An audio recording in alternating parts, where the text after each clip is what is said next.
반갑습니다. 송주준입니다. 오늘 저는 중국에 대한 이야기를 전하도록 하겠습니다. 최근 들어서 지구온난화 때문인지 뭔지는 몰라도 전 세계가 이상기후로 고통받고 있죠.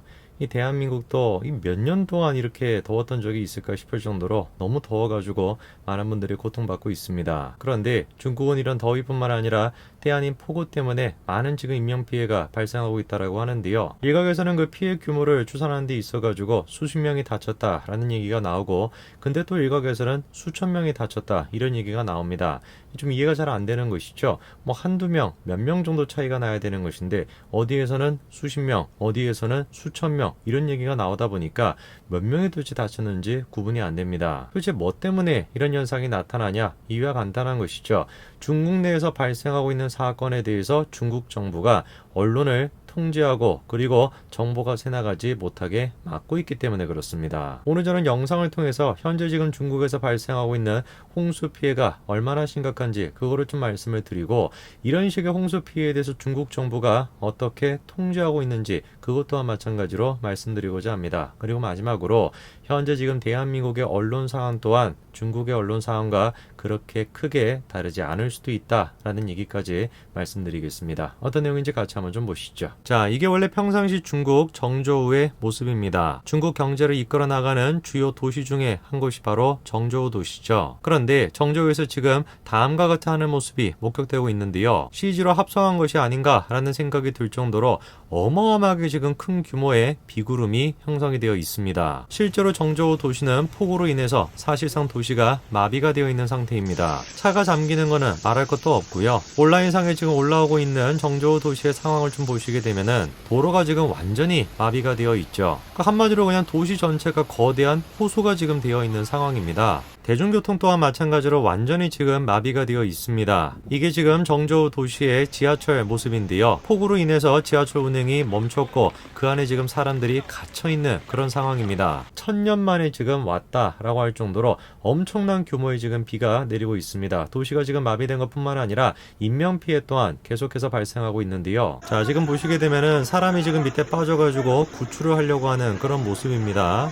폭우로 인해 가지고 지금 도로가 가라앉았고 그 밑에 이제 사람이 갇힌 것 같은데, 이 비가 얼마나 많이 내렸던 것인지 저렇게 사람을 구하려고 하다가 도로가 또다시 무너져 가지고 주변에 있던 사람들 또한 저렇게 또 피해를 받았습니다. 보시게 되면 사람이 진짜 휩쓸려 가는 거예요. 혼자서는 나올 수도 없는 것이고 10명 가까이 되는 사람이 끌어올려야 겨우 저 자리에서 빠져나올 수가 있습니다. 수천 명의 지금 소방대원들과 군인까지도 파견이 돼서 사람들을 지금 구출하고 있다라고 하는데 역부족인 것 같습니다. 자, 우선 일단 공식적으로 지금 발표가 된 정저우의 폭우로 인한 피해자는 12명 정도로 추산이 되고 있습니다. 그런데 최근 들어가지고 어떤 얘기가 나오고 있냐면 중국 정부가 피해 규모를 의도적으로 축소하고 있다. 수천 명의 사상자가 나왔음에도 불구하고 그거를 지금 의도적으로 감추고 있다라고 하는 얘기가 나오고 있는데요. 가장 지금 피해자가 많이 발생했다라고 추정되는 곳은 정저우의 한 터널입니다. 자, 이게 지금 현재 논란이 되고 있는 터널의 모습인데요. 사진으로 우리가 확인을 해보더라도 수백 대 가까이 되는 차량이 지금 터널에 갇혀 있었던 것으로 보입니다. 공식적으로 발표가 되고 있는 건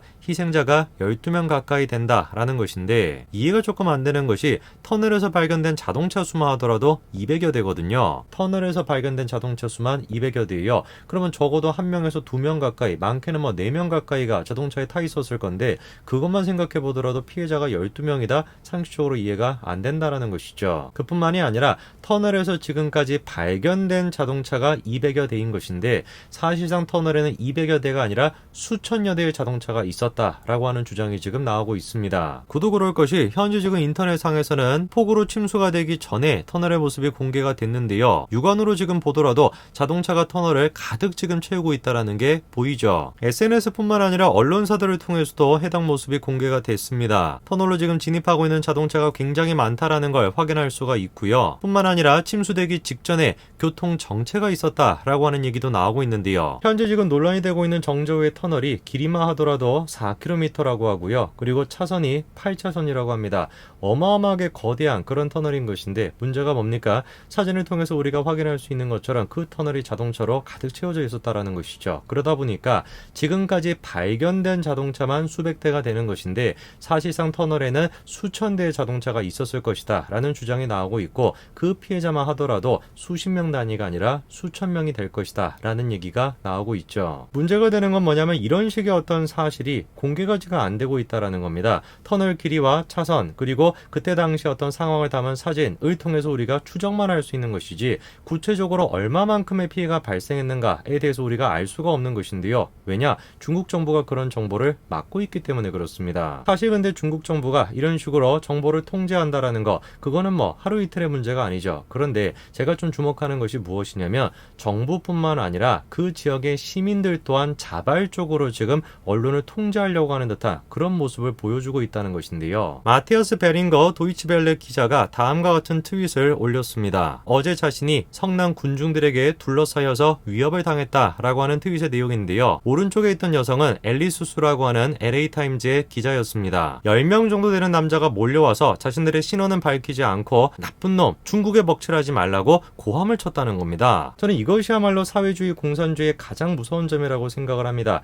그저 단순하게 시스템, 국가체제 이런 식의 문제가 아닙니다. 거기에 실제로 거주하고 있는 사람들 또한 마찬가지로 적극적으로 능동적으로 자기가 사회주의를 위해서 헌신하게끔 되는 것이죠. 정부의 문제가 아니잖아요. 시민들이 자발적으로 나서가지고 외신 기자들을 협박하고 휴대폰을 지금 빼앗는 겁니다. 감히 너네들이 이 홍수에 대해서 보도하지 마. 이게 지금 시민들의 입에서 나오고 있는 얘기예요. 더 문제가 되는 게 뭐겠습니까? 이런 식의 모습이 어디에서 나타날 수 있다? 현재 지금 대한민국에서도 나타날 수가 있다는 것입니다. 현재 지금 집권 여당인 더불어민주당이 추진하고 있는 법안 한 가지가 있죠. 이른바 국민참여 미디어 바우처 제도라는 것인데요. 그 도대체 바우처 제도라는 게 뭔지를 보니까 18세 이상의 국민 모두에게 같은 액수의 전자 바우처를 지급을 하고요. 바우처 금액의 4분의 1을 마이너스 바우처로 지급을 하는데 이거는 불호를 표시하는 거죠. 근데 문제가 뭐냐? 그런 식으로 불호를 받은 금액에 대해서 정부 지원금을 뺀다라는 겁니다. 이게 의미하는 게 뭐겠어요? 쉽게 얘기해가지고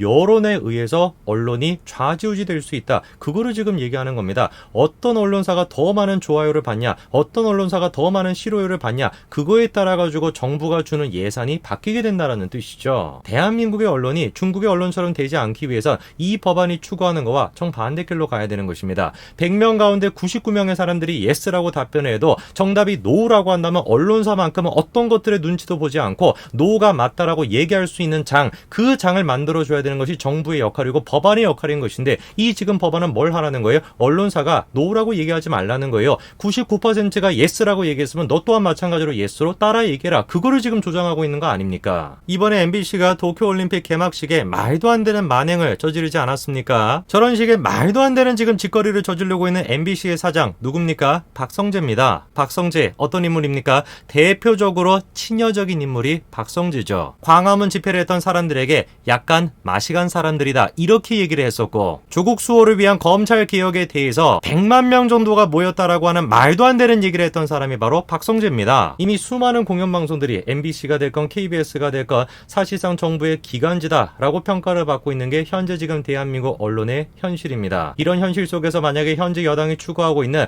미디어 바우처법 또한 마찬가지로 시행이 된다면 글쎄요, 제가 봤을 때는 사실상 대한민국 언론의 모습은 중국의 언론의 모습과 크게 달라지지 않을 것 같습니다. 오늘까지 말씀드리겠습니다. 감사합니다.